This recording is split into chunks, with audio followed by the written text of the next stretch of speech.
I paid for a private villa, but when we got there, my parents invited all their friends without asking me. I didn't complain, just sent a message. When they realized their mistake, it was too late. I should have known this trip was a mistake. The second I stepped inside the villa, I felt it. The shift in the air, the suffocating weight of familiarity, the expensive marble floors, the ocean breeze drifting through the open terrace doors, the laughter, all of it felt wrong. And then I heard them. I swear his job is the biggest scam I've ever seen. My father's voice rang out over the chatter. Imagine getting paid a fortune to just sit and click buttons all day. Laughter, loud, hearty, humiliating. I froze in the doorway. He's always buried in those screens, my mother added, sipping from her wine glass. No wonder he never had a girlfriend. A man should use his hands for real work. Another roar of laughter. And that's when I saw them. 12 strangers. No, not strangers. My parents' friends, their colleagues, my uncle, my father's old work buddies. The kind of men who still believed that real work meant lifting something heavy and that anything done on a computer was a joke. They were drinking my whiskey, eating from my catering, relaxing in the villa I had paid for. I clenched my jaw. I had spent months planning this trip. It was supposed to be just us, me, my mother, my father, a way to reconnect, to set aside the years of distance and subtle disappointment. But of course they had other plans. My mother turned and finally noticed me. Her face lit up. Oh, there he is. The tech wizard himself. I forced a smile. Who are all these people? She waved a lazy hand. Just a few friends. Don't be dramatic, sweetheart. Yeah, my father chuckled, clapping one of his buddies on the back. You should have seen their faces when we told them you paid for this whole place. They were so impressed. Impressed? That's what this was. A chance for them to show off their golden goose. I shouldn't have been surprised. They'd been doing it my whole life. Growing up, I was always the odd one out. My father owned a construction business. My uncle was a mechanic. My grandfather was a factory worker who built things with his hands, real work. And then there was me, the kid who spent too much time on computers. Stop hiding behind screens. My father used to bark when I was 16, fiddling with my first coding project. No one's going to pay you to sit around pressing buttons all day. Even when I landed my first remote IT job, making more money at 22 than he did in his prime, he laughed. Unbelievable, he'd muttered at a family gathering. Companies really will throw money at anything these days. My mother was no better. Oh, I just worry about you, she'd sigh in front of her friends. All those hours alone in front of a screen, it's not normal. You should be out in the real world, meeting real people. They had spent years dismissing my work, my success, and yet they had no problem spending my money. And now, standing in the middle of this villa, my villa, watching them bask in luxury, they were doing it again. You know, I was just telling them, my father continued, oblivious to my expression, how insane it is that people actually pay you for this stuff. I forced a breath through my nose. For what stuff, you know? He smirked, sitting around, staring at code. It's not like you're building anything real. One of his friends chuckled. Man, if I had a job like that, I'd work 2 hours a day and golf the rest. Right? My father grinned. You could probably train a monkey to do it. That was it. I slowly pulled out my phone, exhaled, and tapped on my booking confirmation, and that's when I saw it. A new invoice from the villa company. Total cost $52,000, 10 times the original price. I felt a chill crawl up my spine. I could afford it. That wasn't the point. The point was that this was too far. I looked up at my parents, still laughing, still oblivious. I typed a single message. Send. They wouldn't realize their mistake until it was too late. I slipped my phone back into my pocket and waited. At first, nothing changed. The guests kept drinking, my mother kept giggling, my father kept cracking jokes at my expense. Then, barely a minute later, my mother's phone pinged. She picked it up lazily, still mid-sip of her wine. The moment her eyes flicked over the screen, her smile froze. Then her face drained of color. My father noticed. What's wrong? She opened her mouth, but no words came out. Instead, she thrust the phone toward him with trembling fingers. He grabbed it, frowning. As he read, his expression darkened. What is this? His voice lost all amusement. I let the silence stretch between us for a few beats before speaking, my voice calm. That, I said, is the new invoice. He blinked. New what? I leaned against the counter, crossing my arms. The villa has an occupancy limit of 6 people. We are now at 18. I gestured at the crowd around us, and luxury villas charge extra for additional guests. My father's fingers tightened around the phone. How much extra? I smiled. 10 times the original cost. A thick silence settled over the room. Then my uncle laughed. Oh, come on, that's gotta be a joke. He slapped my father's shoulder. He's messing with you. My mother shot me a desperate look. Tell me you didn't actually approve this. I tilted my head. I didn't approve anything. I just paid for what was used. My father's grip on the phone whitened. That's over $50. I raised an eyebrow. I thought I was a button-clicking monkey who didn't do real work? Shouldn't be a problem for me. My mother flinched. One of the guests cleared his throat. Maybe we should sit down. My father barked, his tone sharp. A few of them shifted uncomfortably but obeyed. My mother's voice dropped to a sickly sweet whisper. Sweetheart, listen. I know this is a lot, but let's be reasonable. We're family. Oh, now we're family? I let out a humorless laugh. That's funny because 5 minutes ago, I was just an embarrassment to the family name. She exhaled sharply. Then turned to my father. Maybe we can talk to the manager, explain the mistake, get the charge reduced. I shrugged. You can try. My father shot me a glare before storming toward the patio, pulling out his phone. I could hear his voice rising as he demanded to speak to the property manager. My mother turned back to me, eyes wide, trying to mask her panic. Honey, be reasonable. You know we didn't mean anything by those jokes, didn't you? I raised an eyebrow. Because you've been saying the same things for years. She opened her mouth, but I cut her off. You know what's funny? You've spent so much time making fun of my job. But when it came time to book this trip, when you wanted luxury, comfort, expensive food, drinks, and private beaches, suddenly my money was good enough. Her lips pressed together. I shook my head, glancing around at the guests who were now dead silent. You all came here expecting a free ride. I don't know if my parents told you they were covering everything or if you just assumed. I let out a short laugh. Either way, you're all about to learn a very expensive lesson. The front door swung open. My father's torn back in, red-faced. They won't waive the charges, he growled.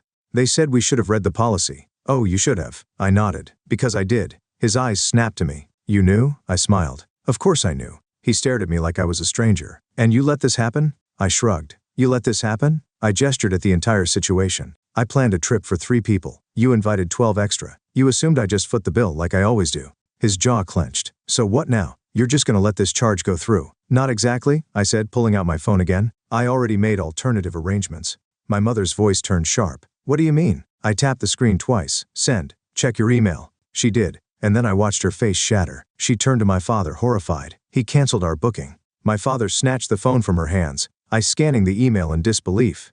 This says we have to vacate the villa by noon tomorrow. That's right. I slipped my phone back into my pocket. I rebooked it for myself. My mother's face twisted. You wouldn't, I would. She let out a nervous laugh. But where are we supposed to go? All the hotels around here are booked. That sounds like a you problem. My father's hands curled into fists. You think this is funny? Leaving your own family stranded? I met his glare without flinching. You left me stranded years ago. Silence. No more laughter. No more mockery. Just the slow, dawning realization that they had pushed me too far. For once, I was the one holding the power. I grabbed a glass of whiskey from the table. My whiskey. I took a slow sip. Then I turned to my parents, my voice calm, my message clear. You should start packing. The clock on the wall read 10:47 p.m. It had taken me exactly 4 minutes to turn their dream vacation into an absolute nightmare. Outside, the waves crashed softly against the shore, but inside the villa, there was nothing but silence. Heavy, uncomfortable. The guests sat frozen, wine glasses in hand, caught mid-laughter. My mother looked pale. My father's jaw was clenched so tight his tipple twitched. They weren't laughing anymore. This is a joke, right? My uncle let out a weak chuckle, looking around for reassurance. I took a slow sip of my whiskey. Victory tasted smooth. No. My father's eyes narrowed. For the first time in his life, I think he realized I wasn't just the golden ATM he had raised. Son, be reasonable. This is your family. How could you do this to us? Oh, I'm the bad guy now. I raised an eyebrow. You didn't think about me when you filled my villa with freeloaders. But it's just money. My mother snapped, desperation creeping into her voice. You're rich, aren't you? What's the big deal? There it was. Even now they didn't get it. Oh, it's just money. I let out a cold chuckle. Great. If money's not a problem, you pay for it. I pulled out my phone, opened the invoice and held it up. We're at $52,000 now. Since everyone here is living the high life, let's split the bill. I turned to the guests, gesturing casually. That's about $4,000 per person. Should be easy, right? My father's face hardened. My mother nearly dropped her wine glass. What? You heard me. A few guests shifted uncomfortably. I could see it now. They didn't have the money. All right, I shrugged. If you can't pay, you pack your things. You can't just kick us out, my mother gasped. I tilted my head. Why not? The villa manager confirmed that I rebooked the place. It belongs to me for the next 3 weeks. My father's face was turning red. You knew? He asked slowly, voice dangerously low. I gave him a lazy smile. Of course. He stared at me like I was a stranger. And you just let this happen? You let this happen, I shot back, gesturing around the room. I booked a vacation for 3 people. You brought a dozen extras. You assumed I'd just cover everything. Well, what do you expect us to do now? My mother cried. All the hotels are booked today. Not my problem. My father's hands curled into fists. You think this is funny? Leaving your own family stranded? I met his glare, unwavering. You left me stranded years ago. Silence. No more mockery. No more jokes. Just the slow, dawning realization that they had pushed too far. I took another sip of my drink, savoring the moment. You should start packing. By the time midnight rolled around, the villa was a complete disaster zone. This is insane. We won't find a hotel at this hour. How are we supposed to get home? They ran around like headless chickens, making frantic phone calls, searching for any available rooms. But me? I just sat back and enjoyed the show. One by one, the guests started leaving, dragging their suitcases behind them. My uncle, his face twisted in rage, turned to me at the door. How are we supposed to get back? I gave him the same carefree shrug he had given me earlier when laughing at my career. You didn't ask me when you came. Why should I care how you leave? He muttered a string of curses under his breath and stormed off into the night. And then, finally, it was just me and my parents. My mother's face was streaked with tears. My father stood stiffly by the door, hands clenched into fists. "You'll regret this," he said, voice dangerously low. I smiled. Maybe. I took another sip of whiskey, but not tonight. And with that, I closed the door in their faces. The door shut with a satisfying click. For the first time since I arrived, silence filled the villa. No mocking laughter, no patronizing voices, no entitled demands, just me alone. And I had never felt better. I strolled back to the bar, poured myself another drink, and stepped onto the balcony. Below, my parents stood on the driveway, their luggage at their feet. My mother paced, frantically tapping on her phone. My father stood rigid, staring out at the ocean, his fists clenched so tight his knuckles turned white. They were trapped. No hotels, no spare rooms, no easy way home. I let out a slow breath. For years I had let them walk all over me. I had funded their expenses, tolerated their condescension, laughed off their mockery. And they had never once thanked me, never once treated me like anything other than a walking wallet. But tonight, they had no one to rely on but themselves. And for the first time in their lives, they were going to have to deal with the consequences alone. I took a sip of whiskey, letting the bitterness settle on my tongue. Then my phone rang. "Mom," I let it buzz. Then another call, and another. 5 missed calls. Then 6. Then it. Bang, bang, bang. The pounding on the villa door was so hard the walls shook. "Open this door right now," my father bellowed. I took another sip of my drink. "No, you entitled little." "Careful," I warned. "You're not in a position to insult me." "This isn't funny," my mother cried. "We have nowhere to go." I sighed, rubbing my temples. Here it comes. The cycle. The pattern I had grown up with. First anger. Then guilt-tripping. And if that didn't work? Manipulation. "Sweetheart." My mother's voice softened instantly, switching tactics. "You can't do this to us. We're your parents." I chuckled. "Oh, now we're getting to the good part. Please," she begged. "We made a mistake, all right? But don't punish us like this. You're not a cruel person." "No, I'm not," I agreed. "But I'm also not a fool." Silence. I stepped closer to the door, leaning against it. "Let me guess. If I let you back in, everything will go back to normal. You'll say it was all a misunderstanding, and by next week, I'll be paying for something else you can't afford. That's not fair." Neither was inviting half the city to my vacation. It was just friends who were drinking my liquor, eating my food, and laughing at my job. More silence. I smiled. I had them cornered. "Here's the thing, Mom. Dad." I exhaled, calm and collected. "I don't care if you made a mistake. You don't respect me. You never have," my father scoffed. "Oh, quit the theatrics." Theatrics. My voice hardened. "Tell me, Dad, is it theatrics when you laugh at my career in front of your friends? When you treat me like a joke while spending the money I work for? Is it theatrics when you expect me to pay for your life without a second thought?" Silence.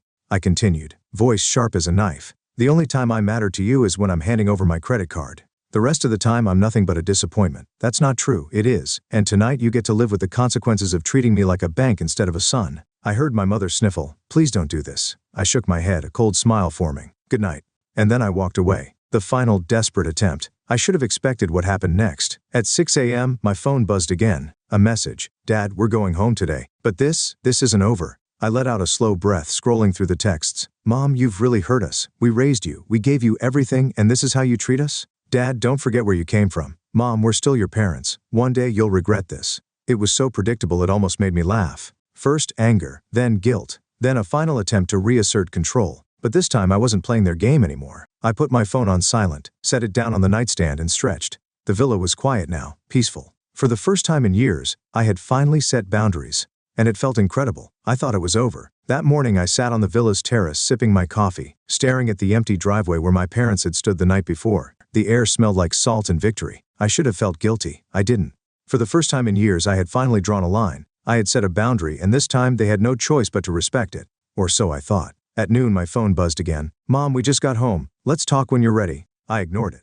"Dad, you humiliated us in front of our friends after everything we've done for you." I ignored that too. For the next 2 days the messages kept coming. Some were pleas. Others were thinly veiled threats. "Mom, sweetheart, families don't do this to each other. Dad, if you want to cut us off, fine.